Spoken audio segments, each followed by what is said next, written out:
Calvin?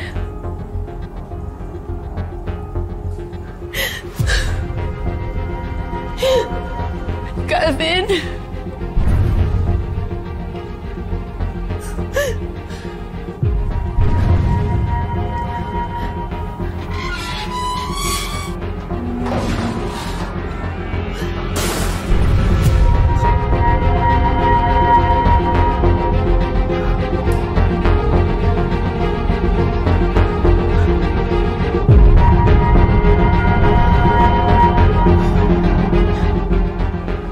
Calvin?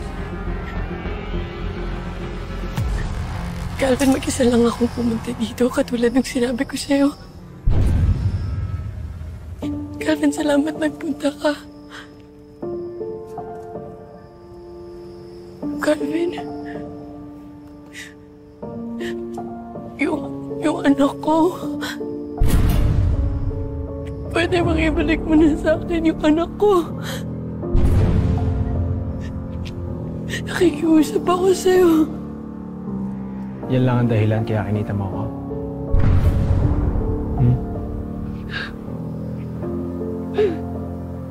Calvin, kilala naman kita eh. Diba, sabi mo noon na...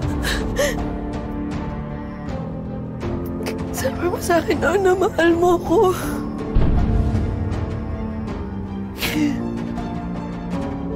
Calvin, alam kong may kabutihan pa dyan sa puso mo at hindi ka patuloy ang nilamon ng kasamaan.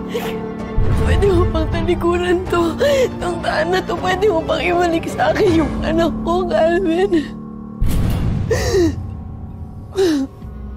Please. Kikusap ako. Parang awa mo na. Alam mo, wala akong ibang ginusto kundi mahalin mo rin ako! Pero anong ginawa mo? Anong ginawa mo? Pinahiya mo ako at iniwan mo pa ako sa altar. Para ano?